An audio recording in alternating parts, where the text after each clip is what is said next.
नमस्कार दोस्तों, संतोष कृष्णा स्पीसीज में आपका स्वागत है। करंट अफेयर में आप सब जानने ही होंगे कि वेनेजुएला की राजधानी मतलब वेनेजुएला पे हमला हो चुका है यूएसए के द्वारा, ठीक है। और जो वहाँ के राष्ट्रपति हैं वो किडनैप कर लिया गया है, तो उसी को हम विस्तार से कवर करने वाले हैं। चलिए शुरू करते हैं। तो वेनेजुएला की जो राजधानी थी काराकस और उसके आसपास के क्षेत्रों पे यूएसए के द्वारा हमले किए गए हैं, ठीक है। ये इंपॉर्टेंट है, करंट अफेयर में आ सकता है, ठीक है। राजधानी आपसे पूछी जा सकती है कि वेनेजुएला की राजधानी कौन सी है, तो काराकस है, ठीक है। तो अगर बात करें कि संभावित कारण क्या हो सकते हैं यूएसए के द्वारा हमला करने के, तो पहला तो है एक तो मुनरो सिद्धांत, ठीक है। तो मुनरो सिद्धांत क्या होता है, इसका पुनर्जीवन हुआ जैसे कि अमेरिकी महाद्वीपों जो कि उत्तरी अमेरिका और दक्षिण अमेरिका यानी पश्चिमी गोलार्ध में संयुक्त राज्य अमेरिका द्वारा अपना आधिपत्य को पुनः स्थापित करना, ठीक है। यानी अमेरिका की जैसी हमेशा से नीति रही है कि उसका हर जगह पे उसका जो महत्वपूर्ण संसाधन खनिज हैं या फिर महत्वपूर्ण जगह हैं जियोपॉलिटिकल वजहों से, तो उन पे अमेरिका का ही आधिपत्य हो, हेजेमनी हो इंग्लिश में बोले तो इसलिए ये भी कारण हो सकता है। इसको मुनरो सिद्धांत के नाम से जानते हैं, जो कि अमेरिका की विस्तारवादी और तमाम चीज़ों जो महत्वपूर्ण लोकेशन वगैरह हैं या फिर संसाधन हैं उन पे कब्जा करने की जो इच्छा है प्रबल उनको हथियाने की, उसको दर्शाता है, ठीक है। उसके बाद देखते हैं दूसरा कारण क्या हो सकता है कि लैटिन अमेरिका में चीन के बढ़ते प्रभाव को रोकना, ठीक है। जो लैटिन अमेरिका है उस पर चीन का प्रभाव बढ़ रहा है, जैसे कि चीन विश्व के कच्चे तेल का सबसे बड़ा आयातक माना जाता है, ठीक है भी, और वह वेनेजुएला के तेल संसाधनों का सबसे बड़ा खरीदार भी रहा है, ठीक है। तो वेनेजुएला से जो चाइना है वो काफ़ी हद तक कच्चा जो तेल है वो आयात करता था, ठीक है। ये भी कारण हो सकता है, ऐसा अनुमान है। बाकी थर्ड देखें तो वेनेजुएला के संसाधनों पर नियंत्रण स्थापित करना, ठीक है। तो वेनेजुएला से जैसे कि आप सब जानते हैं, नहीं भी जानते जान जाइए कि वेनेजुएला जो है सब लार्जेस्ट ऑयल सप्लायर है या रिजर्वर है, ठीक है। सबसे दुनिया का सबसे ज़्यादा उसके पास ऑयल भंडार देखने को मिलता है। यहाँ पे आप चार्ट में देख सकते हैं कि वर्ल्ड नंबर पे वेनेजुएला आता है, उसके बाद आपका सऊदी अरबिया आता है, ठीक है।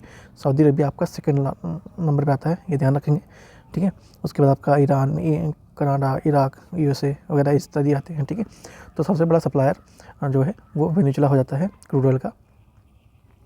तो वेनेजुएला विश्व का सबसे बड़ा तेल भंडारण का प्राकृतिक गैस का विशाल भंडार देखने को मिलता है, जो कि दक्षिण अमेरिका का स्वर्ण का सबसे बड़ा निक्षेप देखने को मिलता है। मतलब सोने और गैस वगैरह प्रकार के संसाधन में यहाँ पे काफ़ी ज़्यादा देखने को मिलते हैं, ठीक है। तो ये भी एक कारण ऐसा हो सकता है नहीं, मेन कारण एक्चुअली में यही है, ठीक है। ये सभी को पता है कि अमेरिका ने क्यों वेनेजुएला के आक्रमण किया है, ठीक है। उसका मेन कारण यही है कि वहाँ पे जो प्राकृतिक संसाधन और खनिज संपदा है उनको हथियाना, ठीक है। ये काफ़ी दिन से भी चर्चा में था कि कभी भी आकर अटैक हो सकता है, तो वो जाके अटैक हो चुका है। काफ़ी ये अभी न्यूज़ में चल रहा है, आपके एग्ज़ाम की दृष्टि से काफ़ी महत्वपूर्ण है। उसके बाद अगर देखा जाए इसके दुष्परिणाम क्या हो सकते हैं, ठीक है, यानी नेगेटिव एस्पेक्ट क्या हो सकते हैं इन फ्यूचर या फिर और जो कंट्री हैं उनके लिए, ठीक है, और भी स्वतंत्र प्रभु राष्ट्र उनके लिए भी क्या क्या हो सकता है उस पर देखेंगे, ठीक है। देखिए अन्य देशों पर हमला करने की अमेरिकी के चरित्र की पुनरावृत्ति दर्शाता है ये, ठीक है। मतलब बार बार समय समय पर इसने बहुत सारे देशों पर अटैक किया, ठीक है। तो उसका ये पुनरावृत्ति दिखाता है। आप कहेंगे कैसे और कब अटैक किया, तो अमेरिका ने 2003 में, ठीक है, 2003 में इराक में तानाशाह को हटाने के लिए और लोकतंत्र की स्थापना के लिए झूठे बहाने बनाकर उस पर आक्रमण किया था। हालांकि इस आक्रमण के परिणाम स्वरूप पश्चिमी एशिया में अस्थिरता उत्पन्न हुई और आईएसआई जैसे आतंकवादी समूह का उदय हुआ, ठीक है। तो इसी का परिणाम है कि इराक में आईएसआई जैसे समूहों का संगठनों का उदय होता है। और अगर दूसरा वही बात कर ले तो ये अफ़गानिस्तान का ही ले लीजिए, ठीक है। अफ़गानिस्तान में भी उसने कुछ ऐसा ही किया था, ठीक है। तो अफ़गानिस्तान में उसने ऐसे किया था, ये तो इराक का है, लेकिन अफ़गानिस्तान में भी ऐसा ही आपने देखा अभी जल्दी में ही 1-2 साल पीछे लास्ट ये ट्रेंडिंग में भी था कि वहाँ से सेना अभी जल्दी में हटाई थी, तो वो भी अफ़गानिस्तान भी चर्चा में था, ठीक है। तो ये अमेरिका का चरित्र को दर्शाता है, ठीक है। तो इसने फिर से एक बार दोबारा साबित कर दिया कि वो कुछ भी कर सकता है। उसके बाद संयुक्त राष्ट्र सुरक्षा परिषद अधिदेश की बात करें, ठीक है, यानी मैंडेट की अपेक्षा, तो संयुक्त राज्य अमेरिका ने सुरक्षा परिषद के अधिदेश की अपेक्षा करते हुए स्वयं को न्यायाधीश और जल्लाद दोनों की भूमिका में स्थापित कर लिया है, ठीक है। अब ये क्या है, देखिए संयुक्त राष्ट्र सुरक्षा परिषद का गठन हुआ था विश्व स्थिरता और शांति सुरक्षा लाने के लिए, ठीक है। लेकिन वर्तमान में देखा जाए तो इसकी कोई वैधता नहीं रह गई है, यानी प्रासंगिकता इसकी ना के बराबर ही देखने को मिलती है, ठीक है। तो इसलिए जो संयुक्त राज्य अमेरिका ने सुरक्षा परिषद के अधिदेशों की उपेक्षा करते हुए स्वयं को ही, अपने आप को ही उसने न्यायाधीश बना लिया और उसने खुद को ही जज या फिर जल्लाद के रूप में या शैतान के रूप में बना लिया, ठीक है।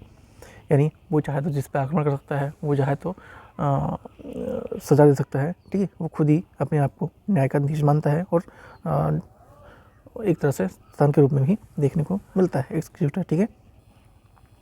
उसके बाद अंतर्राष्ट्रीय समुदाय के लिए चेतावनी भी है, ठीक है। कैसे है, देखिए शीत युद्ध जब हुआ था, ठीक है, शीत युद्ध आपने पढ़ा होगा 12th क्लास में आपके शीत युद्ध अच्छे से दिया हुआ है, आपने अच्छे से जरूर पढ़ा होगा, ठीक है। जो तैयारी करते हैं बच्चे चाहे किसी भी एग्जाम के, तो उन्होंने शीत युद्ध के बारे में जरूर सुना होगा। तो शीत युद्ध का हम जानते ही हैं, तो एक स्थिर उदार अंतर्राष्ट्रीय व्यवस्था स्थापित करने की आशा अब विफल होती दिखाई दे रही है, ठीक है। और उसी के बाद यूएन वगैरह का गठन भी हुआ था। यह वेनेजुएला में संयुक्त राष्ट्र अमेरिका की कार्यवाही और यूक्रेन में रूस की कार्यवाही स्पष्ट हो जाती है, ठीक है। तो इससे पता लगता है कि शीत युद्ध के बाद एक स्थिरता आई थी, उसके बाद अभी दूसरी बार ऐसा हुआ है, जैसी चीज़ें देखने में आ रही हैं। और इस सबसे ज़्यादा दिक्कत यहाँ पे चाइना और रशिया को होने वाली है, ठीक है, रशिया को होने वाली है। अब देखते हैं अभी इसके लिए लेटेस्ट खबर अभी ये है कि अभी यूएन में बैठक बुलाई गई है, इमरजेंसी मीटिंग बुलाई गई है, ठीक है।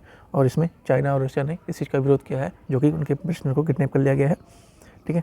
यूएसए के द्वारा जो उनके प्रेसिडेंट हैं उनको किडनैप कर लिया गया है और मैंने प्रेसिडेंट का नाम बता दिया है। और आपके लिए एक क्वेश्चन भी लाया हूँ उसके लिए, ठीक है। आप बताएंगे वेनेजुएला के राष्ट्रपति का नाम क्या है, ठीक है। वेनेजुएला के राष्ट्रपति का नाम क्या है, ह्यूगो चावेज, एलिशा जुआ, निकोलस मादुरो या फिर सिरिल रामाफोसा, ठीक है।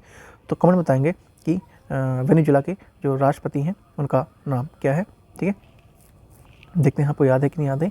और ये क्वेश्चन आपका एग्ज़ाम में आ सकता है, ठीक है, वनडे एग्जाम में। और भी आपको जानना भी ज़रूरी है, तो बताइएगा क्या नाम है। और वीडियो अच्छी लगी हो सब्सक्राइब जरूर कर लेंगे। PDF के लिए आप टेलीग्राम से ले सकते हैं, ठीक है। बाकी मिलते हैं नेक्स्ट वीडियो में। Thank you so much.